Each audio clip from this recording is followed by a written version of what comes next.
Et ensuite, avec les associations qui existaient, on a pu ouvrir, nous, un autre partenariat, le groupe avec lequel je suis partie, du coup, au Vietnam, avec les enfants. Bienvenue sur la boussole post-bac, le podcast qui donne la parole aux étudiants et étudiantes pour te donner toutes les clés pour trouver et réussir tes études. Le concept pour chaque épisode est simple, 4 chroniques autour d'une formation, 1. Le parcours, 2. Les questions des abonnés, 3. Les conseils pour réussir et 4. Raconte-moi une anecdote. Sans plus tarder, place à l'invité du jour. Salut, je m'appelle Charlotte, j'ai 25 ans et du coup je vais vous raconter mon parcours jusqu'à infirmière puéricultrice. Du coup moi j'ai commencé avec un bac S, option SVT que j'ai fait en 2016. Cette année là je savais pas trop ce que je voulais faire, j'étais un peu perdue, c'est un peu l'année où il y a tous les forums des métiers, beaucoup d'informations, on sait pas trop ce qu'on veut faire. Et ensuite j'ai décidé quand même que le métier d'infirmière me plaisait bien.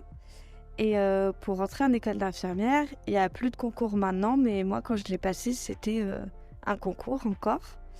Et il existait des prépas pour faire les concours. Et moi, j'ai préféré passer par la fac de sciences en faisant une option biologie. Avec, il y avait une sous-option, entre guillemets, métier de la santé, où du coup, on avait des cours sur la santé. Et du coup, pendant cette année de fac, j'ai plutôt préparé du coup mes concours infirmiers. Et j'ai suivi en même temps les cours sur la santé à la fac. Et du coup, en 2017, donc, je suis entrée en école d'infirmière. Du coup, donc par concours, donc écrit puis oral. Et du coup, école que j'ai fait pendant 3 ans. Et donc pendant l'école, on fait plusieurs stages. Et c'est là où j'ai découvert la pédiatrie, donc avec les enfants, sur 2 stages, donc un à l'hôpital et un que j'ai pu faire sur une expérience humanitaire. Et du coup, de là, je me suis renseignée sur la formation de puéricultrice, la spécialité, une des spécialités infirmières. Et j'ai voulu en 3e année, du coup, passer les concours de puéricultrice. Mais il s'avère que c'était 2020, l'année Covid, que ça a un peu tout bouleversé. Beaucoup de concours ont été annulés, donc bon, du coup, j'ai pas réussi à rentrer en formation. Et donc, j'ai commencé à travailler en 2020, à la sortie de mon diplôme, en juillet 2020, et j'ai travaillé en pédiatrie, donc avec les enfants à l'hôpital, pendant 1 an. Et pendant cette année où j'ai travaillé, j'ai aussi préparé les concours puéricultrice. Et du coup, en 2021, septembre 2021, je suis rentrée en école de puéricultrice, et j'en suis sortie en octobre 2022. Donc c'est tout Et frais. depuis ça, voilà, c'est tout prêt. Et depuis ça, je travaille en clinique avec les bébés prématurés en néonat. Et j'ai fait aussi quelques missions d'intérim en crèche et en maternité. Trop bien, merci pour le parcours. Voilà. J'avais une question, est-ce que tu peux nous en dire plus sur cette fameuse expérience humanitaire? C'était vraiment incroyable. Enfin, vraiment, j'en retire que du positif de cette expérience.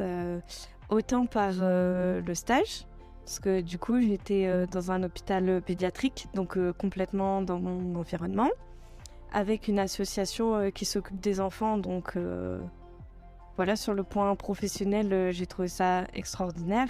Et sur le point personnel, de belles rencontres, un échange de culture incroyable. Et c'était où justement? C'était au Vietnam. Trop bien, donc t'es allé au Vietnam et ça c'était pendant Je combien suis de allée temps? au Vietnam. Je suis partie pendant 2 mois quasiment, de janvier à mars 2020, en fait, juste avant le confinement, je suis rentrée. Pile poil, c'était juste pour le timing pour pouvoir avoir cette expérience à l'étranger. Et est-ce que c'était un choix que toi t'as voulu faire ou est-ce que c'est Oui, un truc qui est... Oui, donc c'était un vrai choix, c'était pas quelque chose qui est dans la formation c'était... où on sait qu'en Non, 2e année ou 3e année on part à l'étranger. Non, c'est vraiment un choix de ta part. non, c'était un choix Donc nous, l'école où j'étais, moi j'étais à l'école de la Croix-Rouge. Et ils ont des partenariats du coup avec certaines associations dans différents pays. Et voilà, il était possible. En nous, c'était en 3e année. Des fois, c'est ouvert aussi aux 2e année. Je pense que ça dépend des partenariats et ça dépend des années et des écoles. Et ensuite, avec les associations qui existaient, on a pu ouvrir, nous, un autre partenariat, le groupe avec lequel je suis partie, du coup, au Vietnam, avec les enfants. Incroyable. Voilà. Et je pense que tu me vois un peu arriver aussi de question parce que tu parlais du fait que tu t'occupes du coup des bébés. Si je résume bien, Oui. quelle est la différence avec une sage-femme?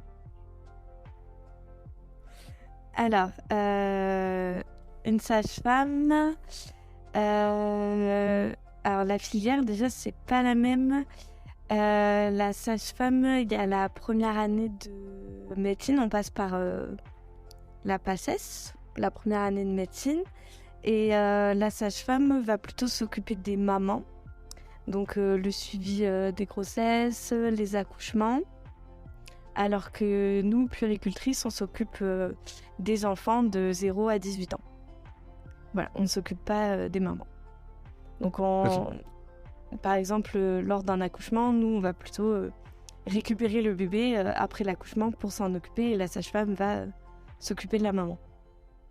Très bien, donc c'est ça la différence. Merci pour ta réponse. On va maintenant passer aux questions des abonnés.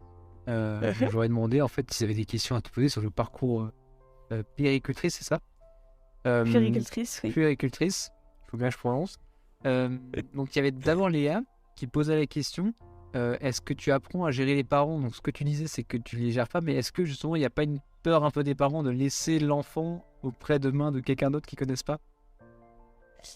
Alors, si on gère, techniquement, par exemple, on va pas s'occuper des parents, leur faire des soins, mais si on gère complètement les parents, quand on s'occupe de l'enfant, on a les parents dans l'équation.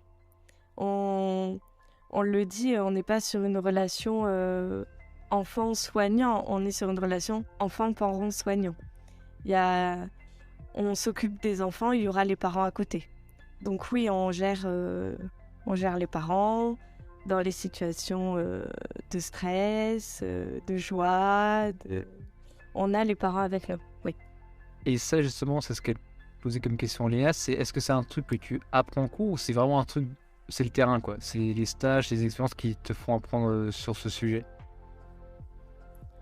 On l'apprend en cours.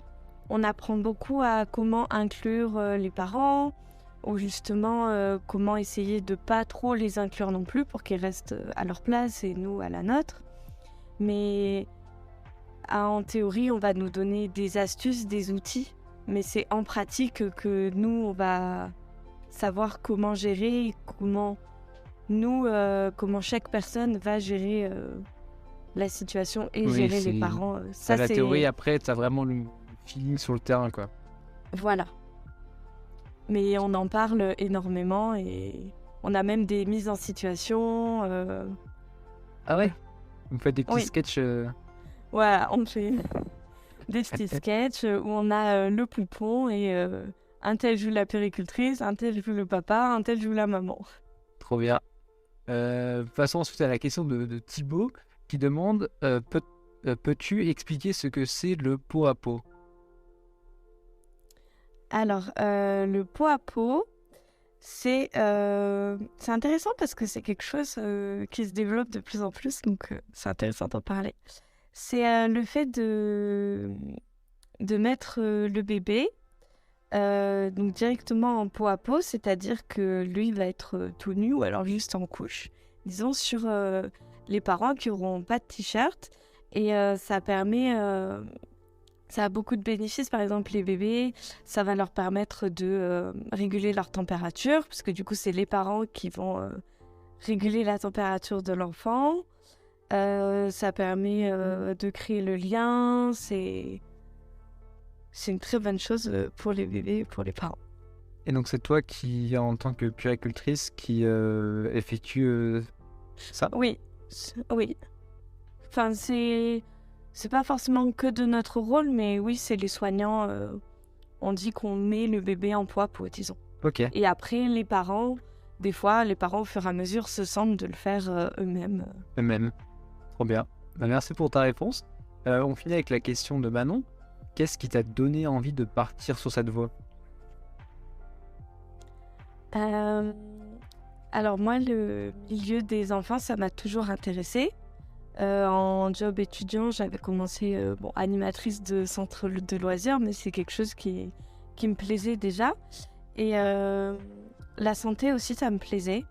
Et mais vraiment, je savais pas vraiment comment lier les deux. Et c'est au fur et à mesure de mes stages, plus particulièrement en pédiatrie à l'hôpital, quand j'étais en 2e année d'infirmière, que là, je me suis vraiment retrouvée dans ce stage et j'ai vraiment trouvé ma voie. Et de là, j'ai commencé à regarder les démarches à faire pour entrer en école de puéricultrice. Ouais, donc c'est vraiment les expériences qui ont fait que ça t'a Oui. donné envie, quoi. Pour ma part, oui. Trop bien. Passons maintenant à la partie conseils. Est-ce que tu aurais 3 conseils à donner vraiment aux futurs étudiants ou étudiantes qui voudraient faire cette voie, cette formation en puéricultrice? Si on veut faire l'école de puéricultrice directement après l'école d'infirmière, c'est compliqué. Pour ma part, j'ai vécu un peu, entre guillemets, comme un échec sur le moment de ne pas entrer en école de puéricultrice directement après. Mais au final, je me dis heureusement que j'ai travaillé 1 an en pédiatrie avant. Parce que c'est très intense. Le rythme est très intense. Et on nous demande d'être, entre guillemets, au taquet sur toutes les connaissances acquises pendant 3 ans. Sauf que quand on arrive à la fin de la 3e année, on ne se rappelle pas de tout ce qu'on a vu au début de la première année. Donc, faut vraiment s'accrocher si on veut le faire directement après. Ensuite, qu'est-ce qu'on pourrait dire? Que le rythme qu'on fait en école d'infirmière, il n'est pas comparable au rythme de l'école de puéricultrice. Donc, si on se dit que l'école d'infirmière, il y a des moments où c'est plus tranquille que d'autres, parce que, en fait, tout ce qu'on a à faire en 3 ans d'école d'infirmière, on va nous demander de le refaire en 1 an. Donc, ça fait 1 an où on refait des partiels, un mémoire, des actions de santé publique.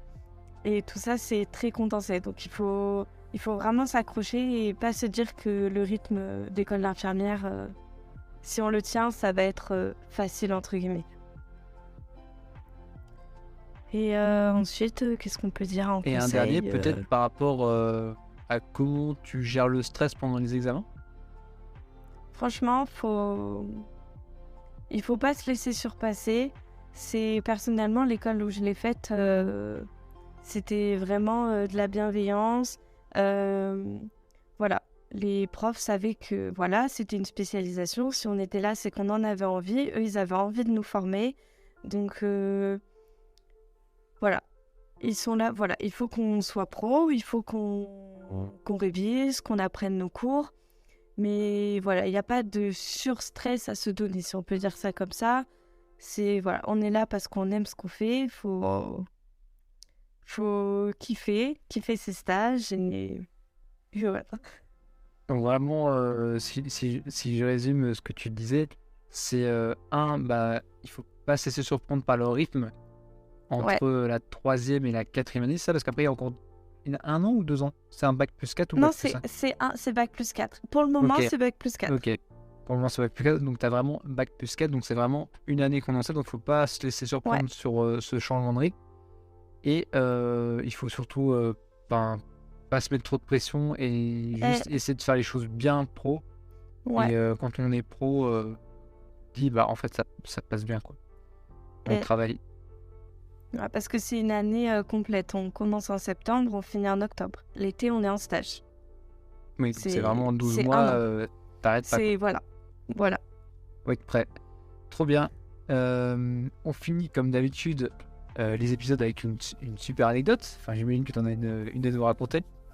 Une anecdote. Alors, je vais pouvoir la raconter sur mon stage au Vietnam. C'est quand même... c'est en lien avec mon stage, mais c'est plus sur la vie à côté. Et de tout. Alors, donc on était en stage au Vietnam et on avait rencontré des Français qui étaient aussi en stage au Vietnam. Et en fait, on était à quelques jours des confinements parce que nous, en fait, c'était prévu qu'on rentrait 2 jours avant le confinement. Et de là-bas, en fait, on n'avait pas forcément accès aux infos, on regardait pas trop les infos, donc on savait pas que le Covid était monté à ce point-là. Et donc nous, on faisait notre vie dans les rues, on allait au resto, c'est vraiment une vie de touriste. Et il y a un soir où on était sortis boire un coup, manger un bout. Et en fait, on n'avait pas le droit d'être dans les rues, mais ça, on le savait pas. Et on était vraiment assis dans la rue à manger. Et de là, les flics sont passés. Et le bar nous a fait rentrer. Parce qu'ils n'avaient pas le droit d'être ouverts, en fait. Et ils ont fermé les volets, fermé les portes. Et on a continué à faire notre soirée bar fermé. Et on a dû sortir par le toit du bar pour retomber dans une autre petite rue parce que... Ah ouais, on c'était avait pas le vraiment clandestin, quoi. Vraiment le truc improbable. Oh, bien, bah, merci pour cette anecdote. Et merci d'être venu partager l'information. Avec plaisir. Et à bientôt. Au revoir, salut, à bientôt. J'espère que cet épisode t'aura plu. Parle-en autour de toi à ton frère, ta sœur, tes potes. À tout le monde quoi. Et si tu as encore des questions sur cette formation, viens les poser sur Insta. Like, commente et abonne-toi. Tu connais la musique. Merci, tu es au top. Ciao.